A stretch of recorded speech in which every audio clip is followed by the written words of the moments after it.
ಬೈಂದೂರು ತಾಲೂಕು ನಾಡ ಗ್ರಾಮ ಪಂಚಾಯತ್ ವ್ಯಾಪ್ತಿಯ ಕುದ್ರೆಸಾಲು ಎಂಬಲ್ಲಿ ಕೆಲವು ವರ್ಷಗಳಿಂದ ಚಿಕ್ಕದೊಂದು ಗುಡಿಸಲಿನಲ್ಲಿ ವಾಸ ಮಾಡುತ್ತಿರುವ ಕಾವೇರಿ ಮೊಗವೀರ ಎಂಬುವರಿಗೆ ಸ್ವಾತಂತ್ರ್ಯ ದಿನಾಚರಣೆಯ ಅಮೃತ ಮಹೋತ್ಸವ ದಿನದಂದು ಉದಯ ಜೋಗಿ ನೇತೃತ್ವದಲ್ಲಿ ಮೊಗವೀರ ಸಂಘಟನೆ ಉಡುಪಿ ಹೆಮ್ಮಾಡಿ ನಾಡ ಘಟಕ ಹಾಗೂ ನಾಡ ಗ್ರಾಮ ಪಂಚಾಯತ್ ಸಹಯೋಗದೊಂದಿಗೆ ಮನೆಯೊಂದನ್ನು ನಿರ್ಮಿಸಿ ಅಮ್ಮ ಎಂದು ನಾಮಕರಣ ಮಾಡಿ ಕಾವೇರಿ ಮೊಗವೀರ ಅವರಿಗೆ ಹಸ್ತಾಂತರಿಸಲಾಯಿತು.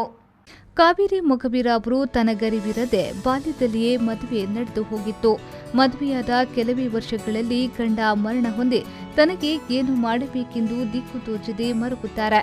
ವಿಧಿಲಿಖಿತ ಎಂಬಂತೆ ಒಬ್ಬಂಟಿಯಾಗಿ ಕೂಲಿ ಮಾಡಿಕೊಂಡು ಜೀವನ ಸಾಗಿಸುತ್ತಾರೆ.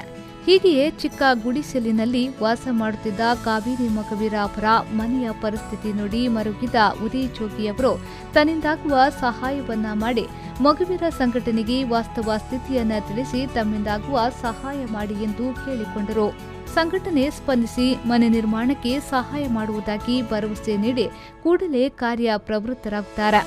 ನಾಡ ಪಂಚಾಯತ್ ವತಿಯಿಂದ ತಮ್ಮ ಮಿತಿಗೆ ಬರುವಷ್ಟು ಹಣದ ಸಹಾಯವನ್ನ ಮಾಡಿ ಸೂರೊಂದನ್ನ ಮಾಡುವಲ್ಲಿ ಸಹಕಾರ ನೀಡಿ ಮಾನವೀಯತೆಯನ್ನ ಮೆರೆದಿದ್ದಾರೆ.